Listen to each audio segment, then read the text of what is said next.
Goodwill outlet store. It's like the rejects of the rejects. What they don't want at any of the facilities, they let people sort through the bins, and they exchange the bins every hour. Let's see what we can find.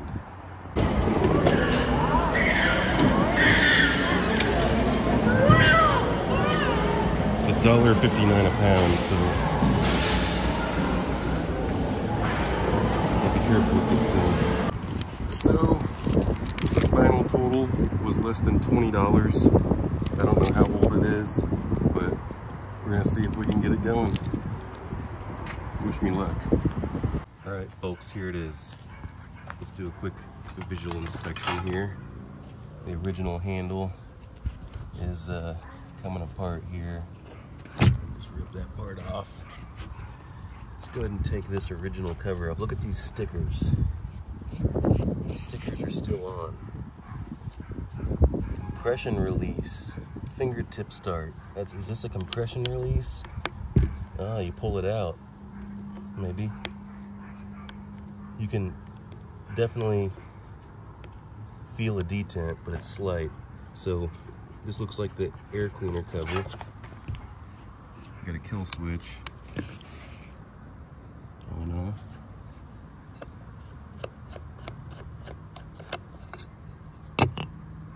Air filter's in good shape. This is some type of lightweight magnesium, I bet. Some type of cast metal. Look at that, nice condition. And then we have another filter. So this is like, of course, a big air filter, but there's another filter over here. It seems. Is that the air inlet behind that? So you'd have to take that screw out to take that off. So we have the throttle linkage there. Is this the choke?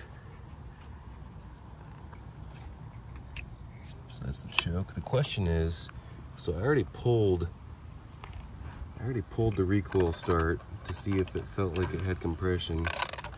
And what we're gonna do is my little test. It's actually, let's just put this stuff to the side for now. We're gonna start it without those things. One of the tests you can do on something like this is the recoil compression should be about proportional to the weight of the saw, but that rule of thumb might not apply to one of these older saws, because this did weigh almost 12 pounds for such a small saw. But if I can pull it up without extending the whole cord, then that would be a good sign. And I can't. Oh, there we go. See, that's got compression, it's holding it. So the other thing is, it most likely is very dry. It probably hasn't had fuel in it for a long time. So that's the first thing we're gonna do. First thing we're gonna do is the look test and then the smell test.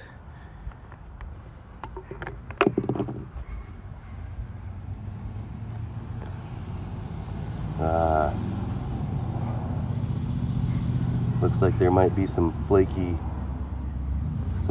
action in there. It's metal, it's all metal. Kind of grungy, but I don't know.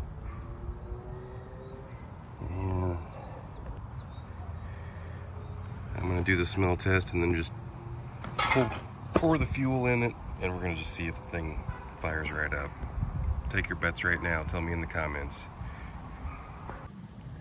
So one thing that can deteriorate really fast on these old two-stroke pieces of equipment is the fuel hose. And this looks like the original fuel hose, and look at how they put that clamp on there, and they just put a filter inside that bigger hose.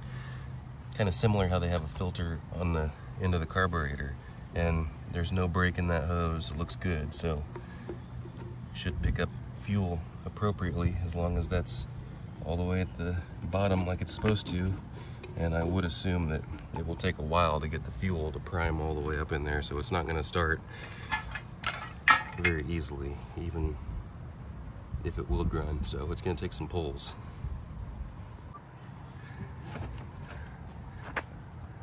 I'm gonna spill this. I'm just gonna do it fast because I'm recording. There we go. And that's enough. Don't want to overfill it. Look at that, it's plenty of fuel. Alright. Look at the gasket. We got a good gasket still. Everything's in good shape. Tell me how old you think this saw is. You know what I should really do is I should check this chain oil right back here, but I bet you it still has some in there. I'll pour a little dabble in there. And here's the dilemma, folks. I could have shown you that it does start and run, but I had to apply fuel directly at the throttle plate, so that defeats the whole purpose. The carburetor, as you see, this is the plate that goes over the top of the diaphragm, and the diaphragm is all warped and deteriorated. There's supposed to be a flap that brings the fuel up and creates suction and all this kind of thing, and it's just toasted. And am I going to be able to find a carburetor kit for this old thing that's possibly at least 40 years old maybe? The chances are probably zilcho. The parts are most likely obsoleto.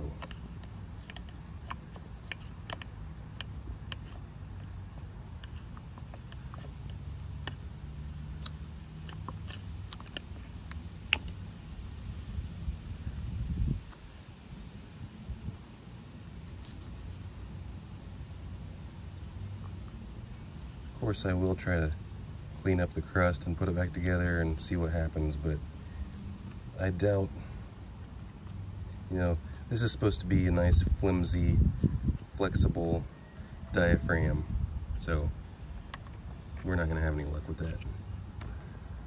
That's why stuff like this just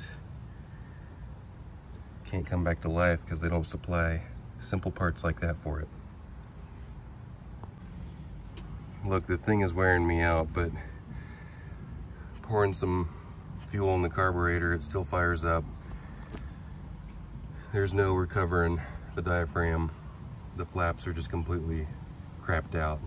But there's no other way to get the authentic, antique engine smell than something like this.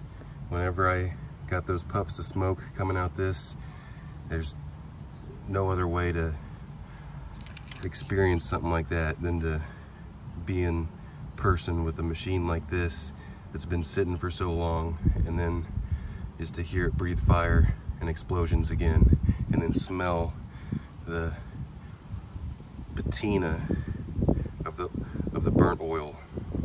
It's like nothing else.